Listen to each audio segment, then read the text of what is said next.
कथानक आलोक यात्री जी सुभाष जी से मुलाकात से पहले केवल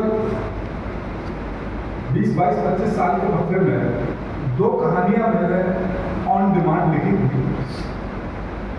डीएवी डिग्री कॉलेज बुलंदशहर में 86 मैं BSc कर रहा था, तो हमारे प्रिंसिपल को ये पता था कि कविताएं वगैरह में लिखता हूँ। तो गुजरमल मोदी ट्रस्ट की ओर से एक इंटर डिग्री कॉलेज एक प्रतियोगिता हुआ करती थी, मोदी कला भारती। उसमें कहानी कविता, तो प्रिंसिपल साहब ने मुझे बुलाया कि आप कहानी में एक प्रविष्टि भेजें। तो पहली कहानी मेरी वो थी 1986 में। वीणा जी आवाज आ रही है? ठीक है। सिकुड़ते विस्तार उसका शीर्षक था और वो पुरस्कृत भी थी। दूसरी कहानी फिर मैं मीडिया में आ गया, टाइम्स ऑफ इंडिया, बरास्ता टाइम्स ऑफ इंडिया। तो जब जी न्यूज में मैं आया 2005 में, उस समय कुछ लोगों ने, मीडिया के वरिष्ठ लोगों ने एक विचार बनाया कि मीडिया विशेषांक हंस में एक प्रकाशित किया जाए 2005 में। अब जी न्यूज से भी नुमाइंदगी होनी थी, तो और कोई था नहीं, तो घूम फिर के मेरे माथे पे आ गया टास्क कि भाई आप एक कहानी लिख के देखिए। तो फिर मैंने वो एक कहानी वहाँ लिखी, वो अनुभव की अभिलाषा शीर्षक से हंस में मीडिया विशेषांक में प्रकाशित। बाद में राजभवन प्रकाशन में उस पर एक ब्रेक के बाद ऐसा कुछ करके पुस्तक का भी प्रकाशित हुआ। लेकिन गाजियाबाद आने के बाद और खासतौर पर कथानक और आलोक जी और पूरी मित्र मंडली से रिश्ता मेरी बढ़ी, तो कुछ कहानियाँ इन लोगों की प्रेरणा से, इस मंच की प्रेरणा से मैंने लिखने का प्रयास किया। कहानी मेरा मैदान नहीं था, कहानी मेरा मैदान अब है या नहीं मैं नहीं जानता, लेकिन एक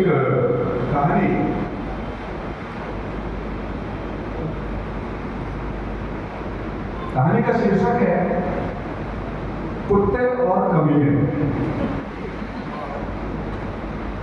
बेटी यूपी के गाजियाबाद से अयोध्या जिले के कुमारगंज कस्बे में आचार्य नरेंद्र देव कृषि विश्वविद्यालय में BPSC की पढ़ाई के लिए चली गई, तो विनोद और शांति को कुछ दिन तो काफी अकेलापन महसूस हुआ, लेकिन धीरे धीरे सब कुछ ढलने पर चलने लगा।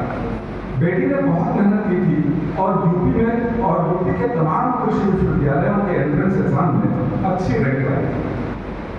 वो MBBS के लिए भी सिलेक्ट हो गई थी, लेकिन जब उसने UP CET के एग्जाम में भी अच्छी मेरिट लाकर जानवरों के डॉक्टर बनने का फैसला किया, तो पहले तो परिवार को थोड़ा अजीब सा लगा और करीब सभी ने इसका विरोध किया। लेकिन जब वह अपनी बात पर अड़ी रही तो सबने घुटने टेक दिए। कोई बात नहीं, जाने दो, जिसका जैसा भाग्य। विनोद के पिताजी ने फोन पर कहा, खैर बेटा भी तो 2 साल पहले डॉक्टरी यानी MBBS पढ़ने के लिए लखनऊ चला गया था, तब भी कुछ दिन तक दोनों का मन नहीं लगा था, लेकिन कुछ दिन बाद सब ठीक हो गया। लेकिन तब विनोद और शांति के बीच का पुल बेटी घर पर ही थी। अब विनोद और शांति को एक दूसरे में उलझे रहकर गांठें महसूस करने या फिर सुलझ जाने के सुकून की आदत पड़ गई है। कभी कभी गांठों का गुच्छा भी सुकून देता ही है। अलग अलग रहते हुए भी बिना सुलझे एक दूसरे में गड्ढ रहने का सुकून। स्मार्टफोन और वीडियो कॉलिंग की सुविधा की वजह से माँ बाप को बहुत देर तक ऐसा नहीं लगा कि दोनों बच्चे उनसे दूर हैं।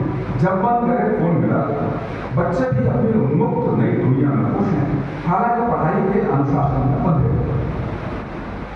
जब बच्चे पढ़ाई या किसी और सिलसिले में बहुत अरसे के लिए दूसरे शहर में या विदेश चले जाते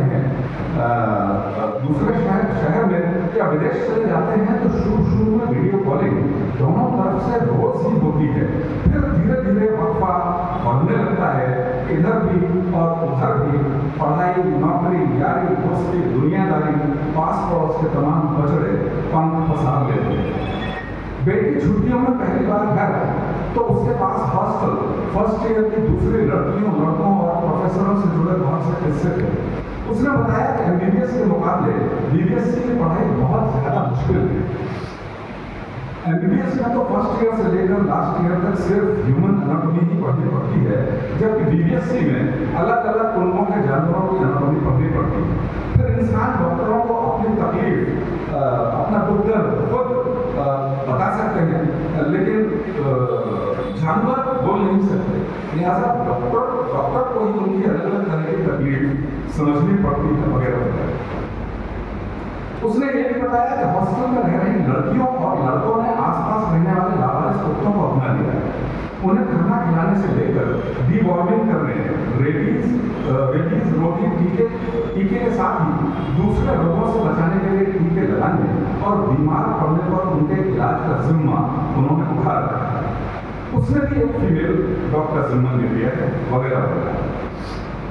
उसने बड़े प्यार और अधिकार से घरों में कुत्ते, बिल्ली या दूसरे घरेलू जानवर पालने के फायदे भी बताए और माता पिता से डॉग पालने का आग्रह भी किया। लेकिन शांति ने साफ इनकार कर दिया। कौन देखभाल करेगा? सुबह शाम कौन घुमाने ले जाएगा? मेरे को घुटने गले से ही खराब है, सीढ़ियां उतरने में दिक्कत है। इस तरह की मोटी मोटी दलीलें देकर डॉग पालने की बात से साफ पल्ला झाड़ दिया शांति। विनोद ने भी बेटी का दिल रखने के लिए धीमी आवाज में उसकी हाँ में हाँ तो मिलाई, लेकिन शांति ने आखिरी फैसला सुना दिया कि घर में कोई कुत्ता नहीं रहेगा। आप तो सुबह दफ्तर चले जाते हैं, शाम को देर से आते हैं, परेशानी तो मेरी हो जाएगी।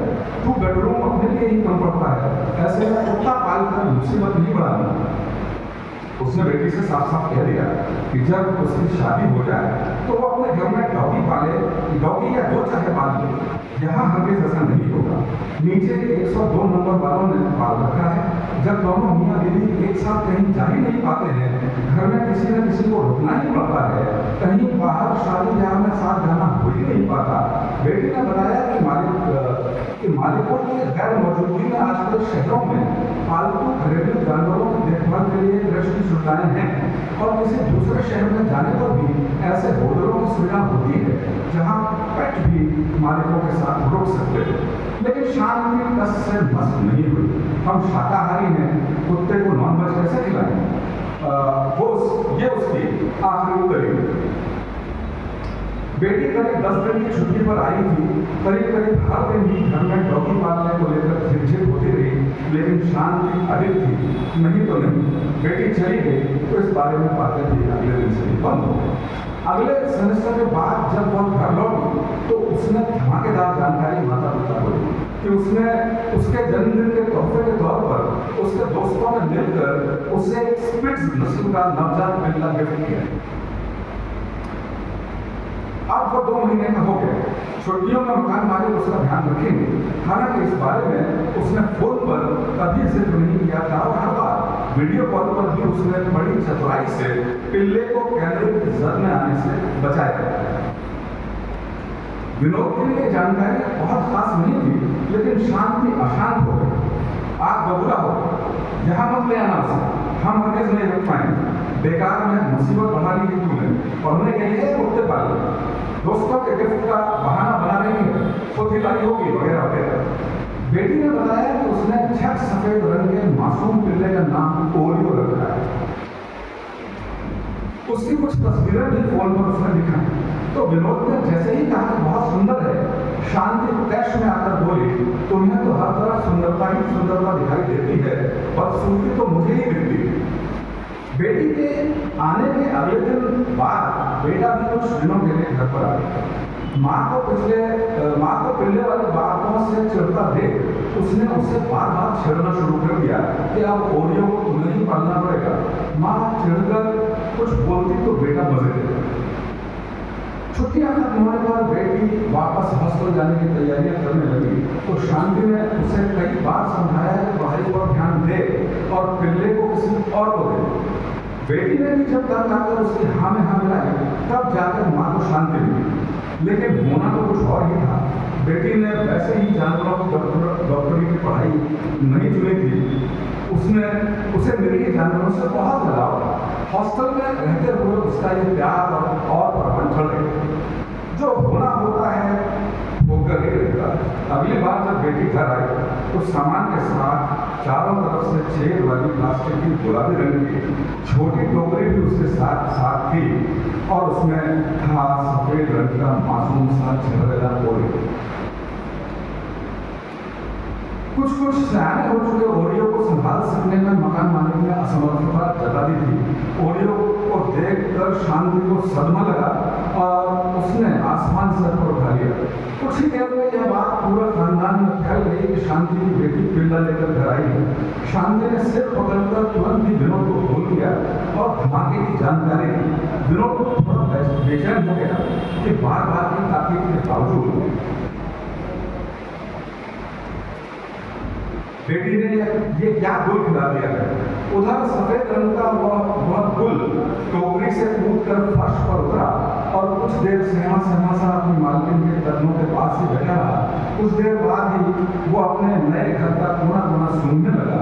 माँ अपनी लट लगाई हुई थी और बेटी उसे समझाने की कोशिश कर रही थी। यहाँ चैन से लगेगा, वहाँ ढंग से खाने पीने को नहीं दे पा रही थी वगैरह।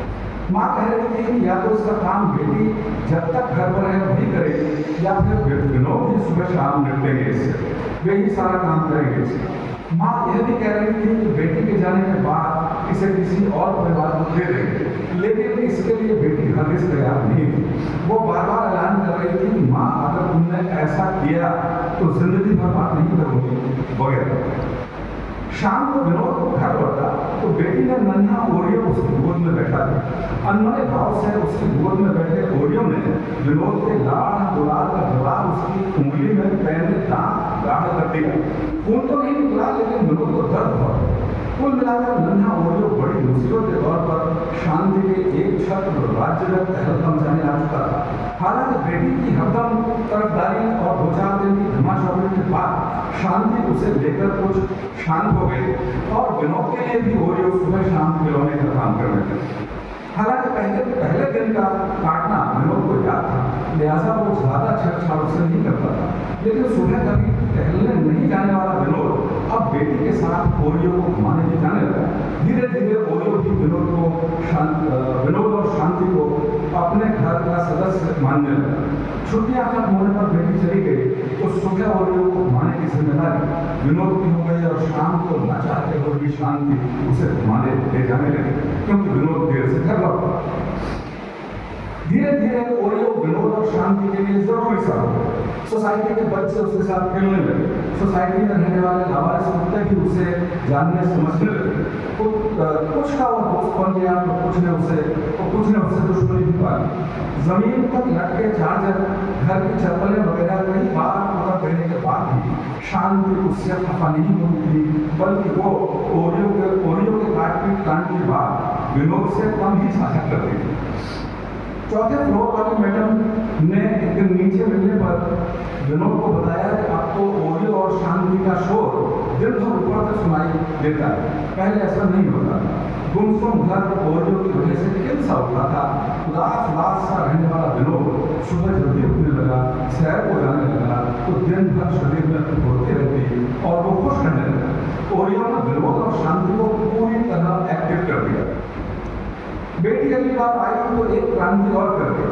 उसने साफ साफ ऐलान किया कि ओरियो चिकन भी खाया करेगा और ऐलान पर अमल भी कर दिया। कभी लहसुन तक नहीं खाने वाली शांति ने इसका घोर विरोध तो किया, लेकिन उसे फिर से देखने पड़े। पहले चिकन को उबालने का इंतजाम बालकनी में किया गया, लेकिन कुछ दिन बाद तब तक शाकाहारी गरीब रसोई में खुद शांति ही बड़े चाव से ओरियो के लिए चिकन उबालने लगी। हाँ, इस काम के लिए प्रेशर कुकर पहले से ही अलग कर दिया गया था। धीरे धीरे दिन गुजरने लगे और ओरियो ने पूरा आकार पा लिया।